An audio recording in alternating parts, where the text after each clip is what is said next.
आप एक चीज के लिए आवाज उठाइए और पूरी ताकत से उठाइए।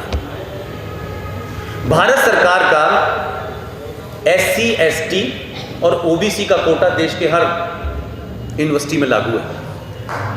लागू है, लागू है, इसमें कोई कंफ्यूजन तो नहीं है। ये संवैधानिक तौर पे हुआ है, उसको कोई अपनी मर्जी से लागू और नहीं लागू तो नहीं कर सकता।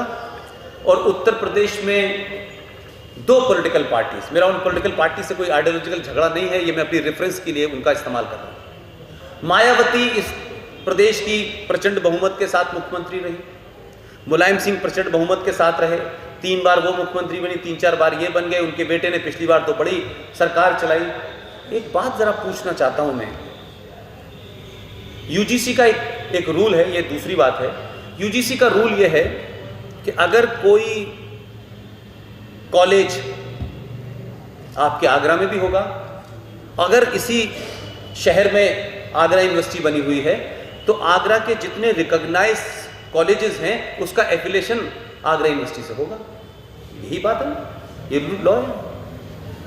अलीगढ़ के अंदर एक वाशनी कॉलेज है और एक धर्म समाज कॉलेज है, राइट है। क्या वजह है कि अलीगढ़ मुस्लिम यूनिवर्सिटी के ने आज तक उन दोनों को रिकॉग्निशन नहीं दिया और वो उसके साथ अटैच नहीं है? और कौन सी मजबूरी है कि अलीगढ़ से 80 किलोमीटर दूर आगरे से उन दोनों कॉलेज को आगरा के साथ अटैच कर दिया गया है और AMU के साथ नहीं किया गया? क्योंकि दोनों कॉलेज में 99% हिंदू पढ़ते हैं, कहीं हिंदुओं की गिनती न बढ़ जाए, इसलिए हमने नहीं अटैच किया।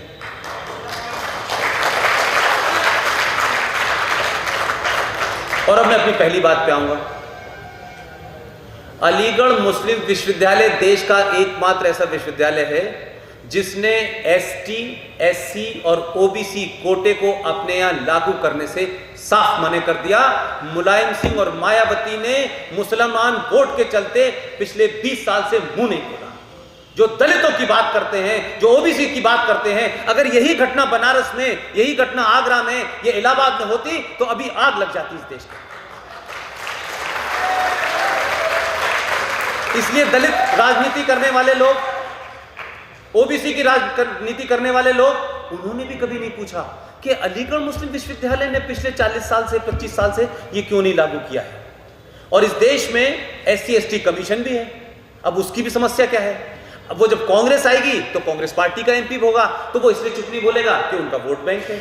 मुलायम सिंह इसलिए नहीं बोलेंगे कि उनका वोट बैंक है। मायावती इसलिए नहीं बोलेंगे इनका वोट बैंक है। लेकिन अब तो 3.5 साल से सरकार बदल गई है। अब किसकी जिम्मेदारी है? इसीलिए मैंने कहा कि हिंदुस्तान की हम कमजोरी के लिए पाकिस्तान को ब्लेम कर देंगे, इससे आप अपनी कमजोरी को छुपा रहे हैं। जो कमजोरी आपकी है उस पर बहस होनी चाहिए। अगर कमजोरी आपकी है कि 3.5 साल के अंदर क्या वजह है कि आपके आगरा का ही मेंबर ऑफ पार्लियामेंट, आपके आगरा का मेंबर ऑफ पार्लियामेंट इस वक्त SC, ST कमीशन का चेयरमैन है ना?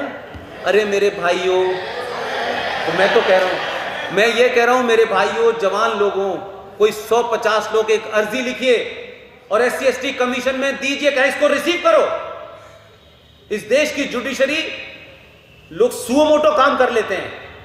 इस देश में माइनॉरिटी कमीशन सुओ मोटो लेता है कि भाई जावेद को मार दिया गया है, नवेद को मार दिया गया है, हम उसका अपने आप ही संज्ञान लेते हैं। लेकिन जागरूक आगरा के लोगों, जाओ उस MP जो चेयरमैन है उसको एप्लीकेशन दो